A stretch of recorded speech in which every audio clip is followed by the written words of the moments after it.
Hi, I'm Carmen DeVito, garden designer here in New York City, and today we're going to talk about tools, three of my favorite tools, and we're also going to do some work on my lemon tree, and we're going to do some harvesting of lemons and preserving. Let's start with the tools. The first tool that I'm going to talk about is called a dibbler. This weird looking thing was made for me by my grandfather in Italy. I saw that he had one, and I asked him to make it for me. I don't know what wood it's made out of, but this is a great tool, and you can buy something very similar to this. You can use it for planting small plants, putting seeds in the ground, planting bulbs, and I just love it, and it reminds me of him. He's since passed, and this is one of my favorite tools. And we're going to do some work to kind of rehabilitate it because I haven't treated it very nicely. So let's start with it. The first thing I'm going to do to it is I'm going to sand it. And this is a soft sanding block, and it's great, and I use these a lot on my tools. So first I use a rough grit, and I just kind of sand off all the dirt and rough it up a bit. This tool doesn't really need to be sharp. I just kind of want to prepare the surface, get the dirt off so that I can then oil it. Like this. Get it more down to the bare wood. And you can see I kind of, it's kind of split over time. And we do the handle too. So I start with this rough.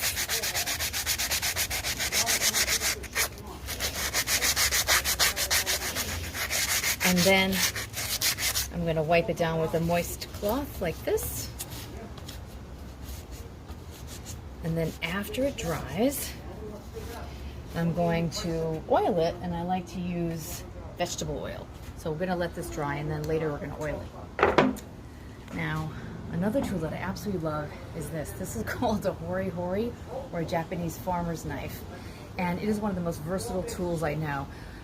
You can use it for hammering stakes into the ground, digging holes, weeding, literally everything, cutting twine. So with this tool, it's gotten a little bit rusty, so I'm going to use this rough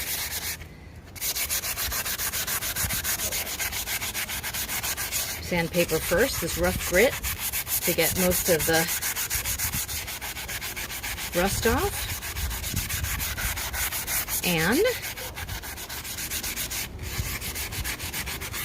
after I've done that, then I can use a finer grit to sort of polish it. Kind of like you might do for a chef's knife.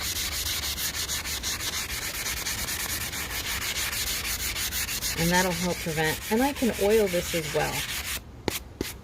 Wipe it down, let it dry. And if your handle starts getting messed up, you can also oil the handle, but for that you would use linseed oil. Okay, now, the third tool. This is the tool that I probably use the most and gets the most abuse, is my pruner. There's a couple of different kinds of pruners. This type is called a bypass pruner because it has kind of a scissor action. And as you can see, it's all black and gunky and horrible. The brand that I love is called Baco. I believe it's made in France. And the reason I like this one is because it really fits my hand really, really well. So I've been using this a lot and really have to refurbish it. So first step, the rough sandpaper. And I'm going to get all the sap and gunk from all my prunings off of it. Try to get it back to its silver color. And you can get all of these sanding blocks on Amazon or any hardware store. You see how it's starting to get all the brown off? And it's not just aesthetic. It cleans, it prunes better after you've cleaned it and sharpened it. Like this. And I like these rubber sanding blocks, these foam sanding blocks, because you can really get in there. You want to be careful. I really should probably be wearing gloves to protect my hand, but I'm kind of lazy and it's hot out right now, so I'm not going to do that. But I recommend keeping a glove on. So after I get the rough part out, and you just want to get in there really well, like that, with this sanding block. Then I'm going to use the finer one. Same thing.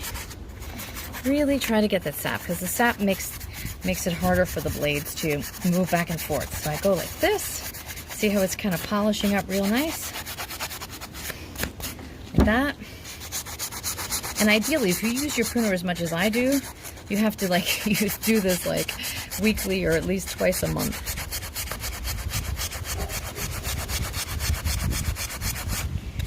Okay, and I give it a good wipe. And then I'm going to sharpen it. So this is the tool that I love. It's available from Garden Supply Company. It has a couple of different edges. Okay, and I'm going to sharpen this blade. And this you want to be very careful with because you can easily cut yourself.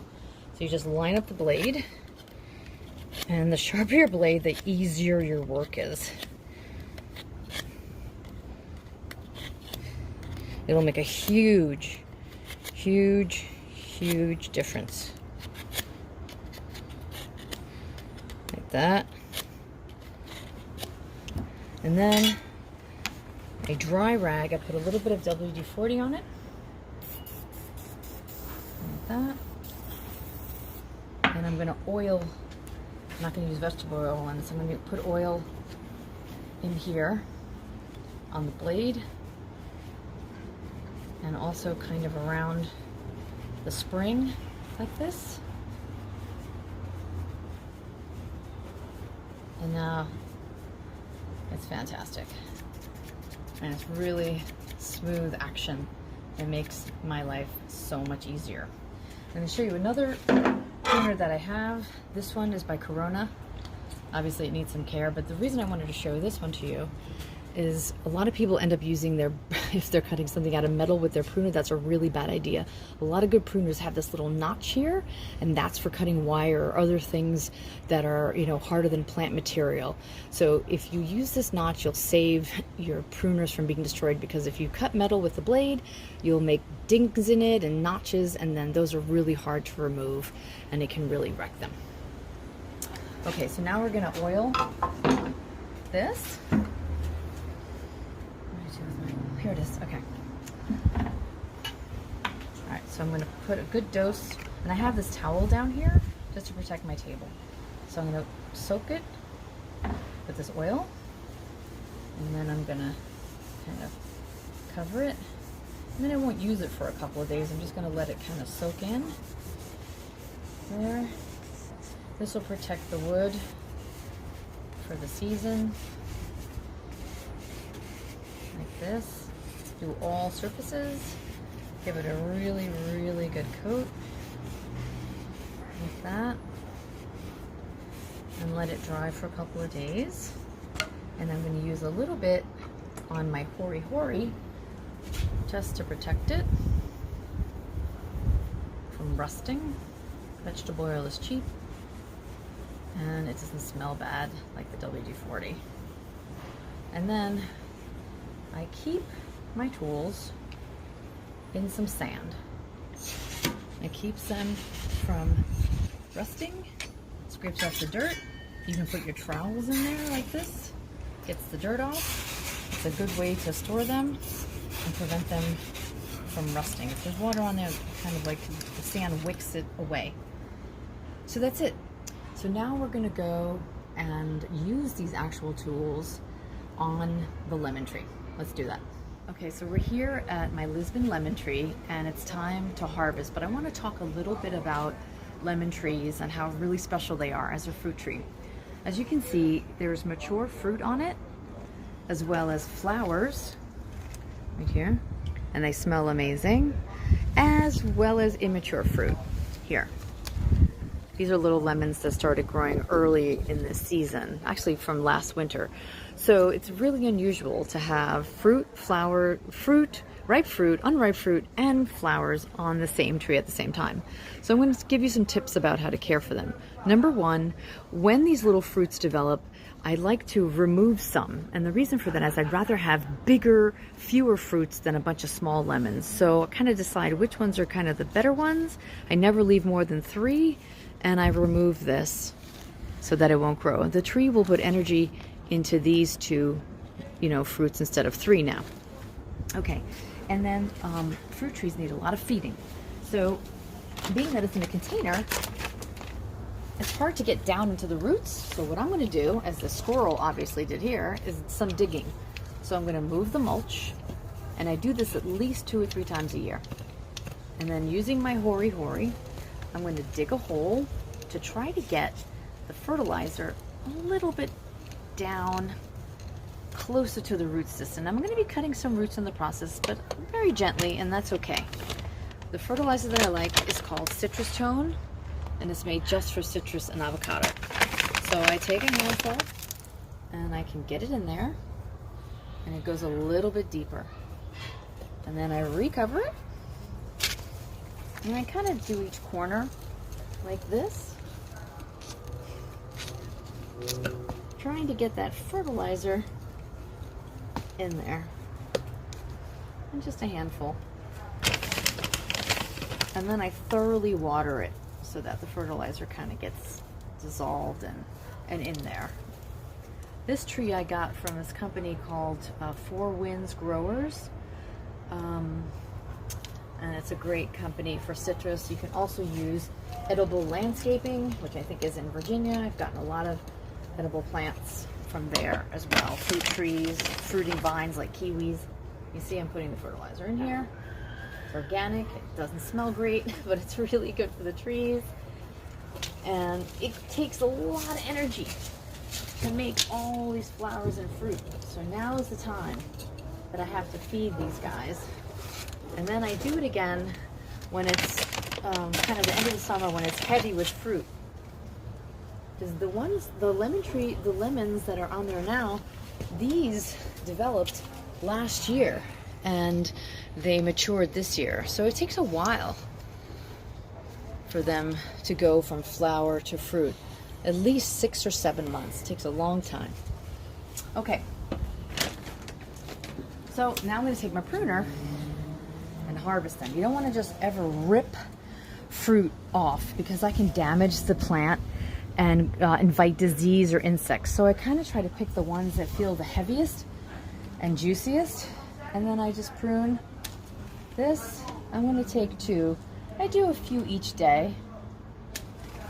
So I'm going to take these, I'm going to wash them, and then I'm going to show you how I preserve them. So I love my lemons so much, I want to preserve as much of them as possible. And I'll make lemonade, or I'll put it, I'll use them in cooking, but for the bulk of them, I really like to preserve them. So here's what I do. I make kind of an immunotherapy thing. This is lemon, sliced ginger, and honey, and layered, and I keep that in the fridge, and I use this to boost my immune system, especially in the winter. And it's really amazing in tea or in hot water, or even if you just want to add it to a regular lemonade or to tea, cold iced tea, anything. It's really, really good, or even maybe in cocktails. So let me show you how I make it. Using a really sharp knife, I slice the lemons about 1/8 to 1/4 of an inch thick, okay? And these have a lot of seeds, so I like to take the seeds out. This way, when someone gets it in their tea, you don't have to worry about spitting out seeds, okay? Like that.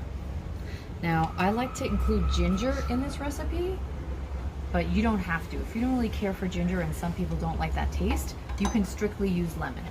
But I have ginger that I've already peeled, okay? So all you need is the ginger and lemon, and then a jar. I repurpose a lot of jars, and I recommend that you use a kind of smallish jar, because otherwise you need a lot of lemon and a lot of honey. So I like to make it in kind of small batches. So what I do is I layer a piece of lemon, and then some ginger, sliced pretty thin, like that. And I make kind of like coins, wider coins of ginger, and I layer them in there. And I try to use as much of the lemon as possible. Like this end piece I wouldn't use, but this that has some juicy bit, I put in there. And I just keep layering it until I get to the top.